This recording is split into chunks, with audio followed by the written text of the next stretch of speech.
This is the trick that made a lot of people dislike my skating. But in this video, I'm going to tell you what it was that got people so mad at this trick, the pros and cons of the feedback I got on this trick, and how this trick cock-blocked me from releasing another trick that was even better than this trick. So this clip was my banger in my first ever legit street part. If y'all don't know what a banger is, that's the ending, your last trick, your final finale of your street part, which is like an album to a skateboarder. It's a very big, important thing. And this was filmed 12 years ago. And when I say legit street part, I'm talking about this was a street part that was created in a legitimate way, culture-wise and whatever aspects and rules that the skate industry had, at least at that time. Which means, and I could be wrong, comment if there's more towards an actual street part. It was filmed on an actual good camera. It was filmed by an actual good filmer who knows how to film street part clips, which matters a lot. And the tricks that were done on it was tricks that's never been done at these spots that I skated in the street part. Because before that, I used to film on like a $70 handy cam, like one of those little handy cam things that super cheap that you get from Target or Best Buy or something like that, that your parents could have, that my parents or grandparents I was living with at the time, that's all they could afford. But I think my godmother got me that. Shout out to her. And I didn't have no legit filmer. To be honest, I was the only one that knew how to film, but I can't film myself. We didn't have tripods or nothing like that, and that's not a cool way to film. I already knew that at that time. So I'll just pass the camera to the homies, whoever was there, and they would film it, which was really, really whack. No offense if they watching this. And I would skate whatever spots was in the neighborhood. Some of them wasn't cool. I would even skate parks. I would even skate parks. I didn't even want to say that. I was embarrassed to say that. I had skate parks in my street part. That don't even make sense. But anyways, I need to explain to you how the street part even came about, because that's important to the story and how much that meant to me emotionally and physically. Pause. Growing up, all I knew for you to make it as a skateboarder, you had to do sick ass tricks, and I guess competitions competitions counted, but like to me back then I thought you had to really be sponsored already. So to get sponsored, you have to do sick ass tricks, and you need to be seen. Like you need to have eyes on you. And the only person I knew at the time that was capable of doing that, from what I knew, was Nigel Alexander, because he had a YouTube channel. And I think he was like one of the only skate YouTube channels at the time. And that shit was going crazy. His channel was the channel. And when I say I wanted to be on his channel really, really, really bad, I want to be on his channel really, really bad. Like, that was one of my dreams as a kid. You know, I did a typical thing that a kid would do. I DM'd the man. I was like, hey, I skate really good. Sent him some clips and shit. I was like, trust me, I'm cool. Like, I got you. I won't disappoint you. Because he had like all the pros on his channel. Like Tori Pudwell, P-Rod, everybody. It was just unseen before. Like, first of all, YouTube channel for skating, and then all the pros on there going crazy. What? And then he'll have some random people in there that you never knew about, but they was going stupid. Anyways, back to the DM. This man, he left me on scene, or he actually really didn't see it, because at that time it didn't show scene or whatever, so we would never know. I mean, granted, at the time, this is the type of clips I had, the kind of videos I had up at the time on my channel, Tribe Crew. Just watch it. Y'all tell me if this was good enough or not.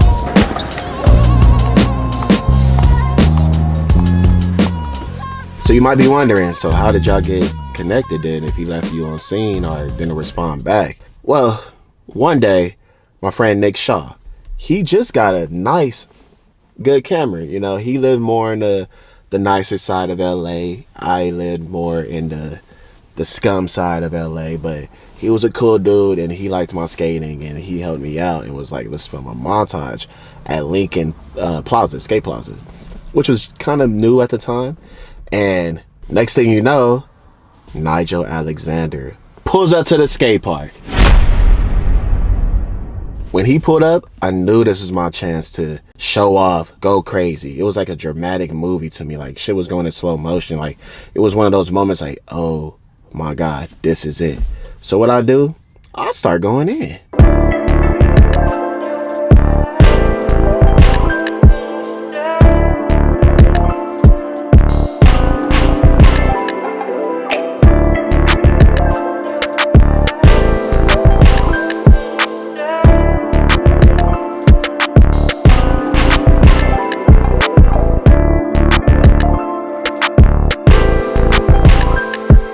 Then I noticed Nigel sitting at the edge of the park, but where he was sitting had this perfect view to the biggest gap that's at that skate park. So I did these tricks.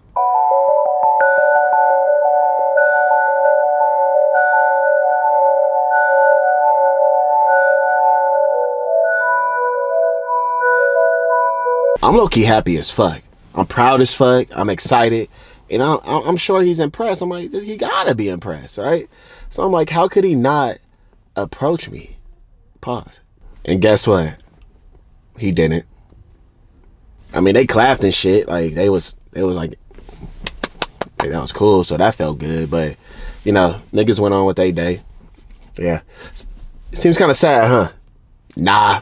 Next day, he DMs me saying he wants to skate, nigga. Shit. When I say I took advantage of the opportunity of stacking as many videos as I can with him for his channel, I damn right did that shit.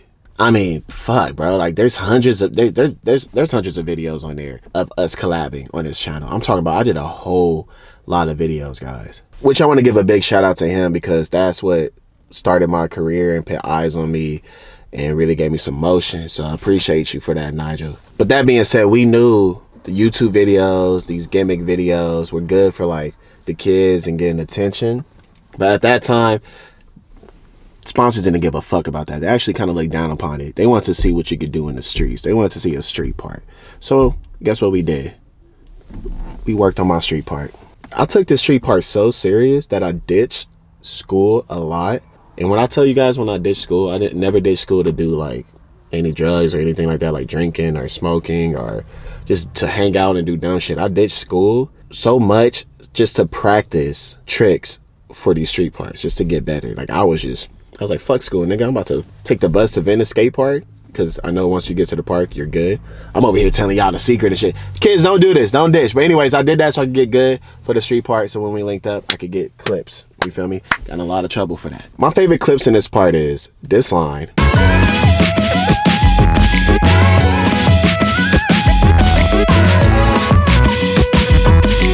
This hard flip. This switch laser. And obviously the banger of the video, which is the premise of this video. So why did this clip specifically make people dislike my skating for a while? Well, if we zoom in while the clip plays, I get into the fakie tail and I hand touch the wall as I pop out doing a fucking video game trick out of a sock. Anyways, I pop out doing a full cab lay flip, which is a full cab lay flip, and land a trick. And apparently everybody got pissed the fuck off because I am touching the wall on that trick. Man, I feel like my whole image, my reputation for a long time was the wall toucher. Lamont's the wall toucher, which probably sounds crazy to like normal people if they hear that. But yeah, that's what was going around a lot. Like, Lamont, you the wall toucher. Oh, the skater that touches the wall? His style's like he touching walls. Lamont be molesting walls. Like, what? Man, I was getting a lot of comments of people legitimately mad that I touched the wall, saying, oh, he's cheating. That don't count because he's pushing off the wall. He had help from the wall.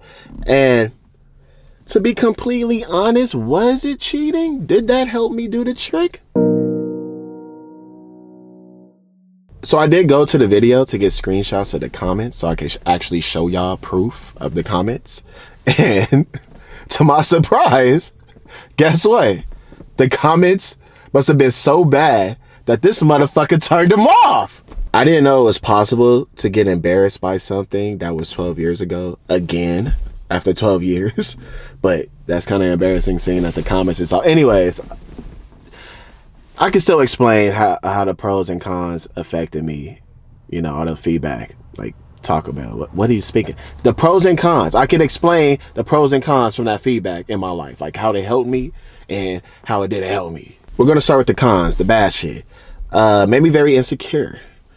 I kept reading the comments and that shit was fucking me up all day. I kept thinking I wasn't gonna get sponsored for shit. So all that hard work down the drain. I think that's pretty much it. And skateboarding is supposed to be fun. I ain't supposed to be feeling that damn way. The pros. I started maturing a little bit. You know, I talked to Nigel and he's like, you know what I mean? Just work on your style more. Don't be pushing off of walls. And also work on the way you push, period, on the skateboard. Work on the way you land your tricks. Work on the way you form your tricks. Do all that. And I took that to heart and I actually started doing it.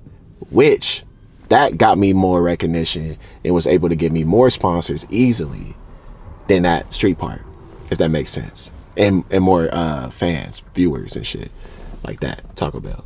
Now I told you guys, one of the cons was I got insecure. You know what I mean? So that goes for the last thing I want to explain, and that's the trick that I did that was even better than that trick that was already an MBD. I went back there. I don't know if it was the next day or the next week or something like that. It was something very soon. I went back there and fakey flipped into it. I shit you not. I fakey flipped tail slid, full cat leg flip out. And I did it a few times. Why did I do it a few times? Why did I do it a few times? Because I kept touching the wall. I kept hanging on to the wall like the other trick. I kept being on the wall like a lame nigga at the club. I don't want those comments again. Actually, I don't even know if I said don't drop. I think Nigel was like, no, we're not gonna do this to you again. So we just never released it. That clip was never be seen. I'm sure it's deleted. If it is, if Nigel see this video and he has it, or I think somebody else filmed it, maybe Devontae or something. If somebody has it and it comes out somehow, I will cry right now. But I fakey flip tailed into it, full cat leg flip out. I don't think I can ever do that again. But anyway, so I don't regret any of that shit because it made me who the fuck I am now. And I feel like everything happens for a reason. And it's people going through way worse shit out there than me touching walls. But there was another clip, though, in that street part that one of my sponsors told me I need to stop doing tricks like that if I want to ever move up to being an AM. Now, if you guys want that video, you guys want me to explain that video, I'll show the clip right now. But if you want to know what sponsor did it and know the whole story about it, if this video gets 1,000 likes, I will make that video for y'all.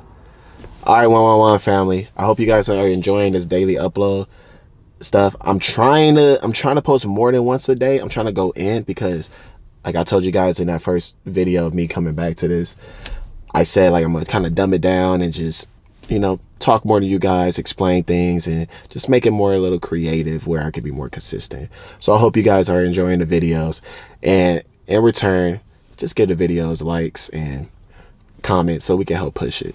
111 family, y'all stay good. Peace.